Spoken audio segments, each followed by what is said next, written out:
Hello there guys, and welcome to this P3D version 4 video.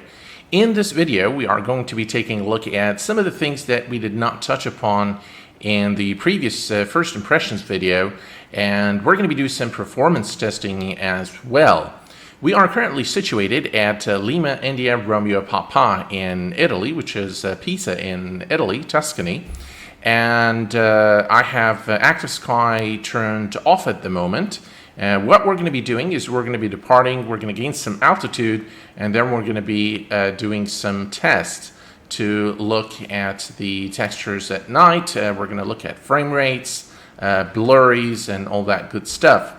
And once we're through with our testing in this location, we're going to head to Memphis, Tennessee in the United States, and we're going to put the PMDG 747 to the test. We're going to take it through various altitudes to assess both performance, texture loading, etc.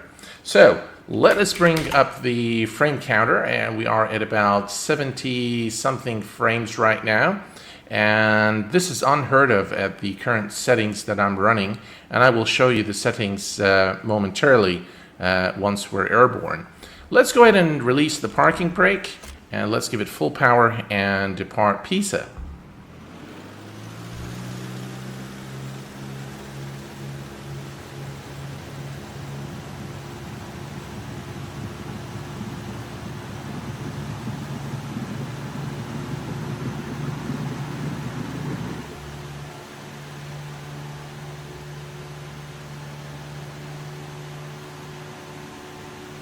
Now, as you can see, the sim definitely runs a lot smoother than the previous version. Performance is definitely improved overall, and I can now actually with the same settings I can get about 40 to 50 frames at the gate with the PMDG at Schiphol Airport, which is something I was never able to achieve in the previous versions of Prepar3D. I am using ORBX Europe OpenLC in this video, and as you can see, things are looking pretty nice from this point of view. We are now cruising at about 2,200 feet, and the first test that I want to do is the night test. So let's go ahead and do a time preview, and if we change the time here, there we go. And this is what things look like near nighttime.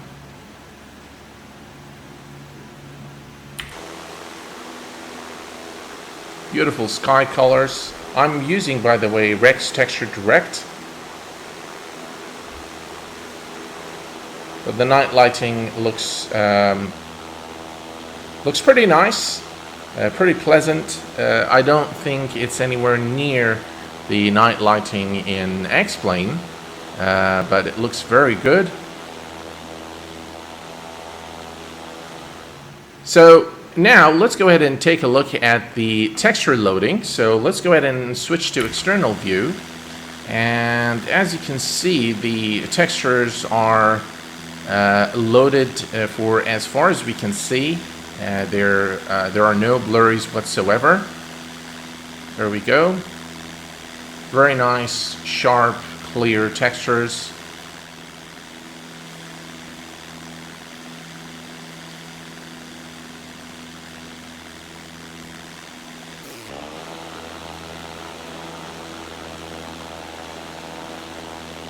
And here is another angle where again we can see the sharpness of the textures. It's actually looking pretty good.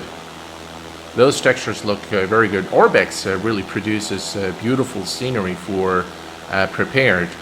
So as you can see, everything looks pretty good. There are no blurries.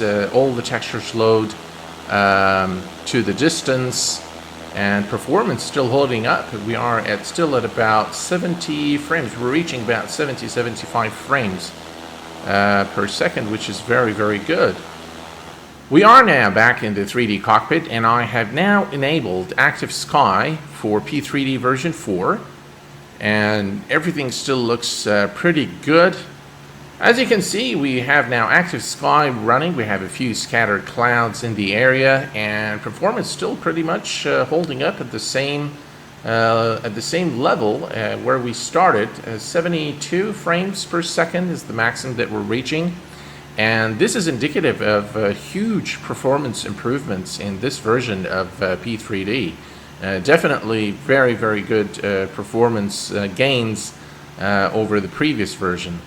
Again, we still can see that there are no blurries whatsoever. Everything's looking pretty sharp, and everything loads in the distance. So let me show you guys my settings, which by the way have changed a little from the first impressions video. I've toned things down just a little bit. And just a quick thing on anti-aliasing, which is still running at 4x SSAA. I've noticed that in open land where there are no buildings, or maybe the number of buildings is not as much as the city, maybe just a little bit of trees, I think you can crank this up to 8 without really major loss in performance. Overall, I think you're safe to keep it at 4x SSAA, especially at very dense airports, but 8 actually can take it with my current settings. So let me actually put this on 8 and say OK. And as you can see now, we are still about 40 something frames. Okay, so 40 frames is pretty acceptable, and the sim would still run very smooth. You would still not get any blurries, and you will get rid of the jagged lines. So the reduction in jagged lines is huge when you move to 8 samples. So everything else here is pretty much the same. Let's go to world. Now this is where I've changed things slightly, and let me explain to you what I've changed. In terms of the terrain, I've left everything exactly as it is because we do want the highest level of detailed radius, and what that mean is that when you're flying at about 36,000 feet, you want to see everything as far as possible because this is going to give you the best experience and the best visuals. What I did turn down is the water detail. So I went from ultra to high, and I've removed the reflection of buildings on water. And this actually has given me a major boost in performance. So normally I don't have the clouds ticked because I just think they don't look very realistic. Now the default when you run P3D for the first time, you will have only clouds and user vehicles ticked. In my first impressions video, I had the buildings ticked as well, so this is now unticked. In terms of the scenery objects, I have everything exactly where it was except for autogen draw distance. Now I've set this to high, and this has a tremendous effect on FPS. Now you can crank it all the way up and you will lose about 20 FPS or so. So again, in areas where there aren't a lot of buildings, a lot of cars, and a lot of trees, so if you're flying over a mountainous area like we did in the first impressions video, then you can definitely crank this up all the way and you wouldn't really get a performance hit. Special effects, I've turned down to medium on both sliders, and this has given me about 10 to 15 FPS extra. So this is, in terms of the visuals, I don't really see that much of a difference. So things still look pretty sharp. The particles look pretty good. The waves on the water look pretty good. So overall, the water and bathymetry and the special effects settings have changed. In terms of the lightings, I've done some compromises as well in terms of the casting and receiving shadows. Now, I used to have the buildings, vegetation, and simulation objects all cast shadow. And what I've done is I've removed all of these and I just kept the clouds and terrain because I think those two look absolutely fabulous in P3D. The way the shadow casts is just really very well done, and it looks very realistic, and it improves the visuals to a great extent. So I've left those, and I left the original cast and receive that P3D sets by default, and removed everything else, and that also has given me quite a bit of FPS.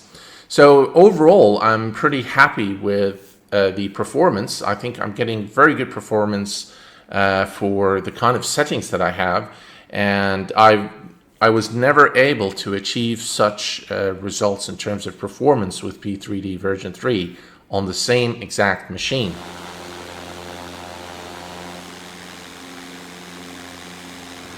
We are now at runway 36 Memphis International Airport, and we are in the PMDG 747. We are now in the 3D cockpit, and we are maintaining about, what, 39 frames, 40, it reaches about 42, and let's take a look at the external view, where we're getting about 70 something frames, okay? So we're running with exactly the same settings, and let's go ahead and depart and take a look at things from higher altitudes. So the flaps are set. Let me go ahead and change this to 250 knots. Now there is one problem with the lights. For some reason, when you turn on all the landing lights, you get a huge decrease in FPS. I think 30,000 feet is fine. Yeah, so I'm not sure why when you turn all the lights on you get a major decrease in performance. So let's go ahead and take off. Let's turn our flight directors on, and that's about right. Okay, let's go.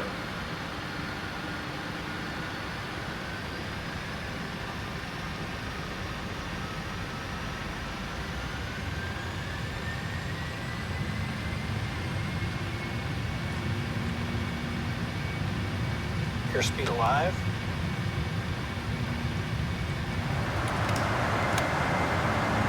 Okay, here we go. Now, as you can see, because I've set the autogen draw distance to high, I'm not getting anything beyond this point, as you can see here. Okay, so the autogen beyond this point is not loaded. Okay, let's take a look over here. The textures are loaded properly. So far, no blurries. So this is external view now, and as you can see, there is maybe a little bit of stutter, not much, but overall acceptable, and there are no blurries.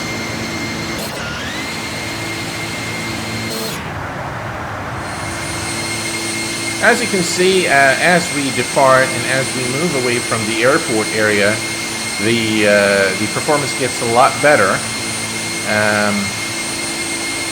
See the textures here, no blurries. And by the way, some of you guys were asking me, when we switch views, do we get those blurries? And here I'm switching the views now, and there are no blurries whatsoever.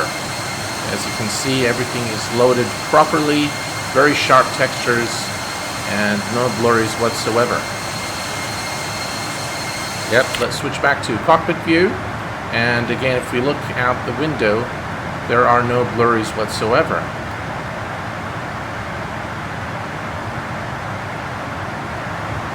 Alright, so we just passed 11,000 feet, and we are maintaining about 40 something, 50 frames, and everything looks perfectly fine.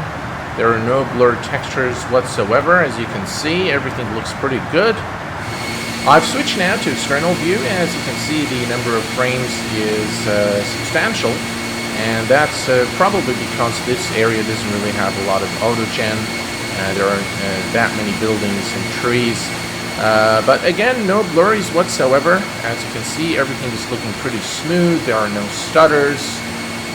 And we can see for as far as the horizon with absolutely no problems whatsoever. Okay, again, let's switch the views and see if things change.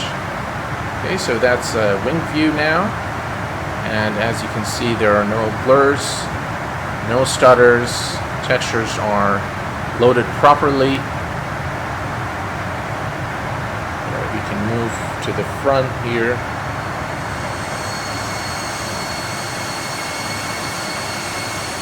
There you go. You still see the cars there. Absolutely fantastic. I'll tell you, this is a revolution in terms of P3D, really changing the originally Microsoft built platform and bringing it to this level is really commendable. And I know a lot of you guys don't agree with me, and many of you have kind of talked down on P3D or Lockheed Martin, and guys, the way I look at it is we have two beautiful flight simulators. We have X-Plane 11, we have P3D. Both are now 64-bit platforms. They do offer different things, by the way. P3D is if you're interested in high-fidelity simulation of aircraft systems, P3D is definitely the way to go. There isn't anything of the complexity that P3D offers today in X-Plane. Okay, if you're looking for flight dynamics, if you're looking at realistic flight dynamics, then X-Plane is definitely the way. Now, in terms of how the sims look, I think is something very relative. So I think what's nice to me may not be nice to you, and what I would think is fabulous and outstanding may look mediocre to a lot of people. So how they look in terms of how they represent reality is something that is very, very relative, and it remains very different based on your different experiences. Folks, this brings us to the conclusion of our short show today. I hope that this was informative and useful, and I hope that you have enjoyed this as much as I've enjoyed making it for you. Until next time, please take care of yourselves and each other. I will see you all very soon. Take care, and bye-bye for now.